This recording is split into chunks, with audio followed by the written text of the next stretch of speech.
Actualmente en Chile se encuentra en el Congreso el proyecto de ley de identidad de género, legislación pendiente con la comunidad trans que busca reconocer el cambio de género de personas transgénero en el país.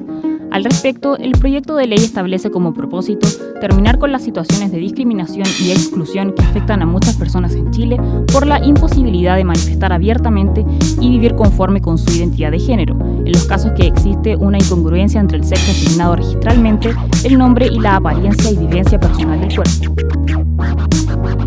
Los sujetos trans, a diferencia de otros sujetos de la identidad genérica y la identidad sexual, tensionan el sistema sexo-género. ¿Qué quiere decir esto? Que por un lado tensionan las identidades binarias del género, por tanto son un sujeto que está en tránsito entre la masculinidad y la feminidad, y además son un sujeto que pone en tensión las identidades sexuales, por tanto no se les considera sujetos homosexuales, ni bisexuales, ni sujetos lesbianos o gays. O sea, hay una situación bien particular porque como intersectan estas dos situaciones, generan esta problemática de nominación.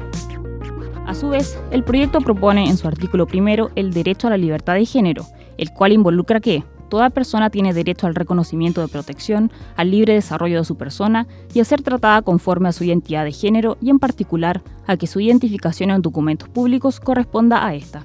La ley de identidad de género sí es un paso para que estas personas puedan presentarse socialmente como ellos quieran, porque hoy en día no es así.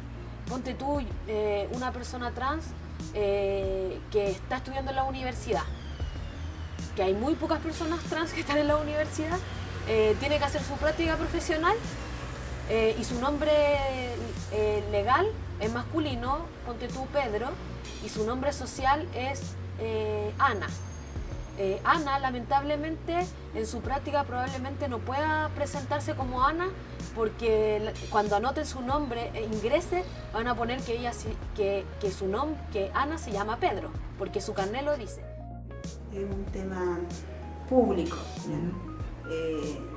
que está interesando, digamos, a la sociedad, que está interesando, digamos, al Estado y a las instituciones.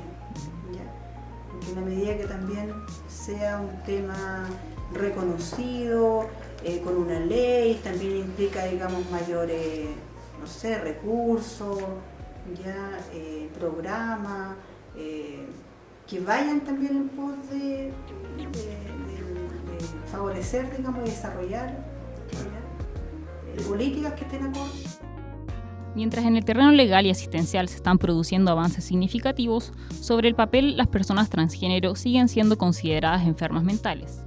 La transexualidad, a diferencia de la homosexualidad, ha sido calificada como disforia de género, es decir, un desacuerdo profundo entre el sexo biológico y el sexo psicológico. Dicho de otra forma, es una incongruencia entre el sexo con el que se nace y aquel otro que la persona siente como propio. De aquí que los sujetos transexuales demandan un reconocimiento del Estado y la sociedad para adoptar el género y muchas veces el sexo con el cual se sienten identificados. En el caso español, dentro de las prestaciones de salud está la posibilidad de hacer el protocolo de reasignación de sexo. ¿Cuál es la problemática de despatologizar esta identidad?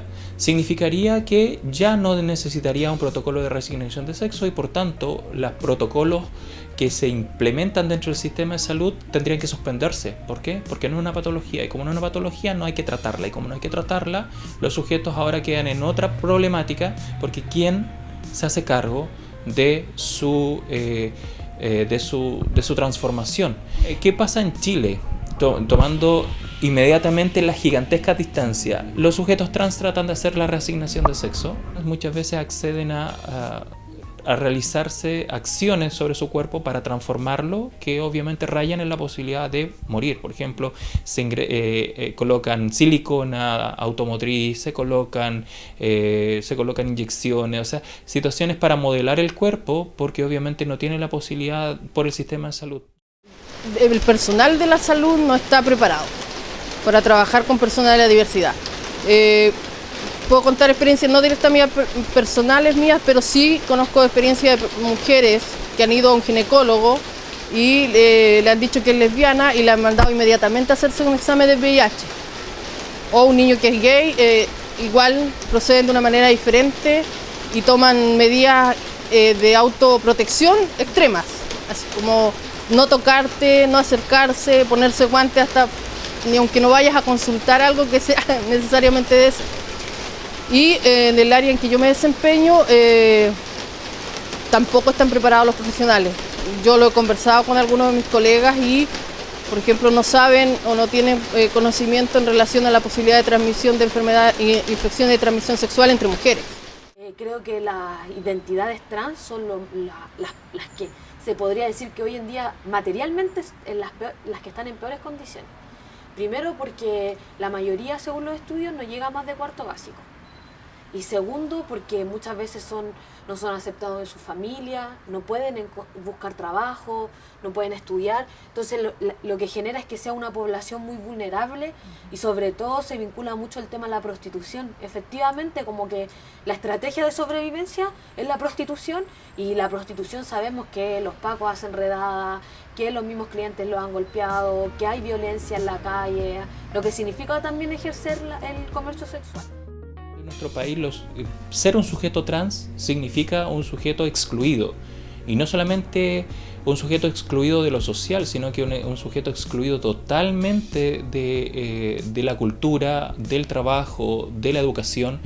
Incluso se han planteado de que en el ámbito latinoamericano estudios plantean de que la esperanza de vida de los sujetos trans está por debajo de cualquier país en vías de desarrollo y desarrollado actual. O sea, si tenemos una esperanza de vida que bordea, por ejemplo, los 70 años en hombres y 80 años en mujeres, los sujetos trans no alcanzan a sobrevivir los 50 años en países latinoamericanos. ¿Y eso a qué se debe? Simplemente a la violencia. Y esa es la violencia transfóbica, una cosa extraña, porque en realidad uno dice, ¿eso es violencia de género? Sí, en parte tiene que ver con violencia de género, y es violencia sexual, sí es violencia sexual, porque operan los mecanismos de violencia hacia las mujeres, hacia algunos sujetos trans. Y una violencia que no es solamente simbólica, sino que es material, física, y que puede comprometer su vida. Si me preguntas por el Ministerio de Salud, políticas de gobierno, tengo entendido que para los compañeros trans existen a nivel de todo Chile solamente 2 lugares donde ellos pueden optar a su tratamiento farmacológico, y uno solo en el país, que es en Talcahuano, me parece, para poder optar ya a la parte de la cirugía. Entonces, eso los hace invisibles prácticamente. Si vemos, Chile tiene hospitales a lo largo de todo el país y existen solo 2 lugares. Ahora, lo último que tengo información es que en Valparaíso, por ejemplo, el hospital Van Buren había había dejado de darle la farmacoterapia a las chicas que estaban iniciando su tratamiento hormonal. Tras la promulgación mediática de la Ley Antidiscriminación o Ley Zamudio, los ataques de odio con resultado de muerte continúan formando parte de la nota roja de los medios de comunicación, como es el caso de Litzio Dalis Parrales, mujer trans asesinada en mayo de 2016 durante el ejercicio del comercio sexual. En la actualidad, existen organizaciones reconocidas a nivel nacional que, a pesar de luchar por los derechos de la diversidad sexual, no integran en la práctica a la comunidad trans. Además de esto, la comunidad trans no cuenta con un movimiento organizado y articulado en función de exigir transformaciones sociales y legales que les permitan avanzar en el reconocimiento íntegro de sus derechos. Creo que igual todavía falta mucho por educar, falta mucho por cambiar las mismas orientaciones de nuestra formación en la escuela, en la universidad, donde no hay perspectivas que sean no sexistas, perspectivas que no pongan en el centro la heterosexualidad como la norma o como lo que es la normalidad, como que eso hay que cambiar. Creo que nuestro país está lejos aún de tener... no es que esté lejos de tener una política o de una ley de identidad de género, sino que está lejos de que a niveles sociales y culturales podamos aceptar a los sujetos trans. Eso es la problemática, porque de facto la existencia de una ley no va a transformar nuestras prácticas sociales y culturales. Y eso es la problemática que tenemos. Si ya hay una situación de considerar a la diversidad sexual, entre comillas, como normales en el tema del discurso de las leyes, eso opera totalmente como un gigantesco abismo entre lo que pasa en la realidad a niveles sociales y culturales. Por ejemplo, con lo que tenía que ver con el tema de la unión civil o con la ley Zamudio, simplemente para dar ejemplo al respecto. ¿Se necesita una ley de identidad de género? Sí, porque necesitamos obviamente delimitar de que no somos sujetos que estamos en el binarismo de género, o sea, no solamente podemos ser hombres y mujeres, sino que también podemos ser sujetos trans o hombres con vagina y mujeres con pene, en esta situación de dislocación del sistema sexo-género. Pero lamentablemente creo que va a pasar bastante más tiempo para que en la sociedad chilena, a nivel de la cultura chilena, logremos hacer las transformaciones.